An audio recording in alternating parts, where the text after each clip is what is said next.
Constitution court हो या constitutional bench, it doesn't make a difference, because उसके समरात जो हैं, उसका इफेक्ट जो है, उसका फायदा जो है वो आवाम तक पहुंचना चाहिए। हमने डे वन से कहा था कि ये पर्सन स्पेसिफिक नहीं है। ऑब्वियसली हमारे पे इल्जामात तो मुख्तलिफ सियासी जमातें यही लगाती रही कि शायद ये पर्सन स्पेसिफिक हैं।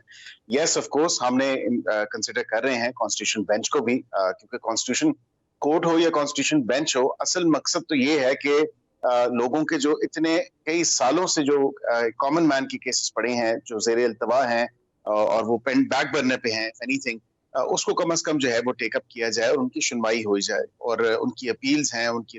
रिविजन्स हैं, उनके रिव्यूज हैं, वो तमाम तर चीजें टेकअप हों। आईनी बेंच का एक मैं जरूर ये कहूंगा कि हमने एक टू सर्टेन एक्सटेंट इसकी कोशिश जरूर की थी प्रैक्टिस एंड प्रोसीजर एक्ट 2023 में, लेकिन वो कोई इतना इफेक्टिव नहीं रहा। अब इसकी जो फॉर्मेशन है कॉन्स्टिट्यूशन बेंच की, मौलाना साहब के मुसवदे में तो ये है कि सीनियर जो 5 सीनियर मोस्ट जजेस हैं उनसे बनना चाहिए, लेकिन पीपल्स पार्टी की भी और हमारी भी ये एक बात थी कि इसकी प्रॉपर रिप्रेजेंटेशन होनी चाहिए तमाम सूबों की भी, और इसमें कोई ऐसी बात नहीं है। अगर वो कॉन्स्टिट्यूशन बेंच,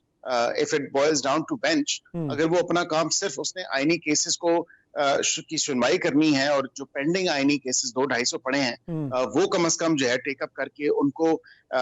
फोकस रहते हुए डिस्पोजल उनका करना है, तो then we have nothing against it. Of course हमने तो इतनी ज्यादा उसकी कोई हिस्ट्री और वो तमाम तर चीजें नहीं बताई। एक आइडिया था जरूर कि कॉन्स्टिट्यूशन बेंच होना चाहिए। हमने बिल्कुल ये बात की कि कॉन्स्टिट्यूशन कोर्ट होना चाहिए, और पीपल्स पार्टी ने कहा कि ये तो कायदे आजम साहब ने भी जिक्र किया था, और ये फिर जस्टिस दुरा पटेल की भी बात की गई, उन्होंने भी जिक्र किया। तो since they are taking the lead actually, तो वो इसमें बेहतर बता सकते हैं कि चलिए, क्योंकि देखिए कॉमन ग्राउंड तो उन्होंने जो है, क्योंकि इसमें कोई बात नहीं है और इसमें कोई शर्म महसूस नहीं करनी चाहिए। मौलाना साहब से पहली मुलाकात उनकी हुई इस चार्ज लेने के बाद, और उन्होंने जो उनको मौलाना साहब के मुसवदा भी था, उनका अपना मुसवदा भी था, हमारा गवर्नमेंट का मुसवदा भी था, एंड ऑफ कोर्स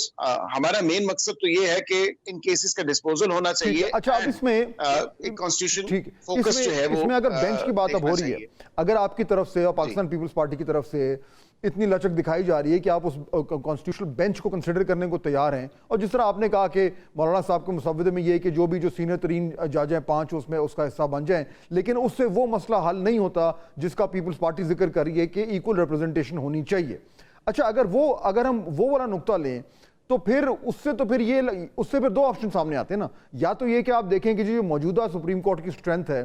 उसमें से आप वो जजेस निकाल सकते हैं जो कि इक्वली रिप्रेजेंट करें तमाम सूबों को, और अगर वो नहीं है तो फिर क्या अलग से इस वक्त की जो मौजूदा सुप्रीम कोर्ट की स्ट्रेंथ है उसके बाहर से आप जजेस लेके आएं जो कि तमाम पूरे फेडरेशन को यानी तमाम सूबों को रिप्रेजेंट करें, और वो फिर उस बेंच का परमानेंट जो है वो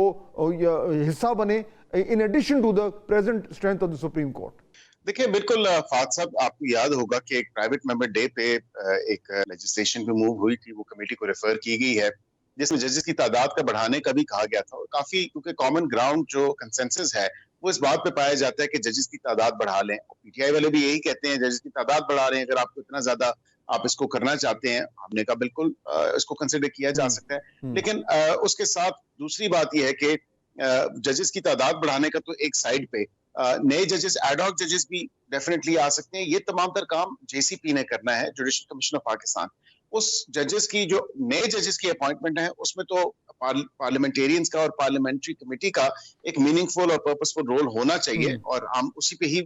इसके भी सराउंड करती हैं ये आईनी तरमीम कि हमारा कितना रोल होगा। 19वीं तरमीम में जो ले लिया गया था, because as of now the appointment of जजेस एक्चुअली स्टैंड ऑफ द जजेस बाय द जजेस फॉर द जजेस, तो हमारा उसमें कोई मीनिंगफुल रोल नहीं है। तो हम एक तो उसको भी देख रहे हैं, लेकिन उसके साथ साथ फाद साहब ये भी बहुत जरूरी है बात करना कि आईनी बेंच बन जाए। अगर उसमें एडहॉक जजेस को लाना चाहें तो वो भी जरूर ले जेसीपी, और जेसीपी के अंदर ही वो चीजें तय होनी है। जो सूबों की रिप्रेजेंटेशन है वो उसी हवाले से होगी कि एग्जिस्टिंग जो अभी स्ट्रेंथ है सुप्रीम कोर्ट की, उसमें अगर तमाम सूबों की रिप्रेजेंटेशन है तो वो उसमें से आ सकते हैं, और अगर नहीं है ठीक है। एड हॉक जजेस तो आप अब लगा इसमें के अगर ये एक ब्रॉड प्रिंसिपल पे एग्रीमेंट हो रहा है तो बिल्कुल ब्रीफली मुझे एट द एंड बताइए कि तो फिर अब मौलाना साहब में और आप में, आपसे मुराद है आप और पीपल्स पार्टी में, अब कोई क्या डिसएग्रीमेंट रह गया है या तकरीबन एवरीथिंग इज डन? देखिए, डिसएग्रीमेंट एज सच तो नहीं है। वो जजेस की जो परफॉर्मेंस इवैल्यूएशन है उसके ऊपर वो मौलाना साहब भी एग्री करते हैं। उन्होंने तो फ्लोर ऑफ द हाउस पे कहा था कि ये नहीं होना चाहिए कि जजेस की ये सीनियरिटी प्रिंसिपल ही को सिर्फ देखें, बाकी चीजों को भी देखें, इवन की चीफ जस्टिस की अपॉइंटमेंट के हवाले से भी या उनकी नोटिफिकेशन के हवाले से भी। तो ये तमाम तर चीजें हैं। ये भी कंसिडर किया जा रहा है कि चीफ जस्टिस सीनियर मोस्ट ही होना चाहिए as it exists right now अल जिहाद ट्रस्ट केस के बाद, या फिर